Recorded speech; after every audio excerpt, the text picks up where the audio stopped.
এই একটা মানুষ চাইলেই কিন্তু জীবনটাকে ধ্বংস করে দিতে পারে, আবার কিন্তু ফুলের মতো সাজিয়েও দিতে পারে।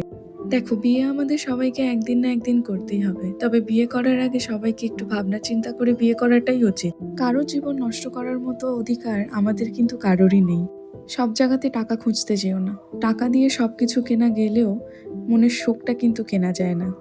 বিয়ের পর যদি সুখ শান্তি বলে কিছু থাকে জীবনে, সেই সুখ শান্তিটিও আসে এই ব্যক্তিটিরই জন্য। আমার জীবনে হয়তো একটু টাকা পয়সার অভাব আছে, কিন্তু সুখ শান্তির সত্যিই কোনো অভাব নেই। কারণ আমার জীবন সঙ্গীটি হলো আমার মনের মতন। আমরা দুজন দুজনকে ভালোবেসে বিয়ে করেছিলাম। সেই জন্য অনেকেই বলেছিল আমাদের ভালোবাসা টিকবে না, আমাদের সংসার হবে না, আমাদের ভালোবাসা জানলা দিয়ে পালিয়ে যাবে।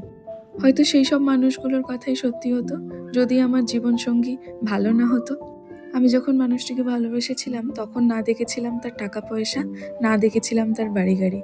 আমি শুধু তাকে ভালোবেসেই আমার জীবনসঙ্গী করেছিলাম। আমার বরের হয়তো অনেক টাকা পয়সা নেই, কিন্তু ওর কাছে যেটা আছে সেটা হলো ওর সুন্দর সরল মন, যেখানে সবসময় রাজত্ব করি আমি। এর থেকে বেশি চাওয়া পাওয়া আমার আর নেই। তবে টাকা পয়সাটাও জীবনে অনেকটা ম্যাটার করে। তবে আমি আমার জীবনে চাওয়া পাওয়াটাকেই বেশি গুরুত্ব দিয়ে থাকি। এখনো আমরা দুজনে মিলে অনেক স্বপ্নই পূরণ করেছি, ভবিষ্যতেও আশা রাখি অনেক স্বপ্ন পূরণ করব। যাই হোক, আজকে শনিবার থাকার কারণে আমার বাবুর স্কুল ছুটি হয়েছিল 12:30টায়। ওকে তাড়াতাড়ি করে স্কুল থেকে নিয়ে এসেছিলাম, কারণ ওরও অনেকটা খিদে পেয়ে গিয়েছিল।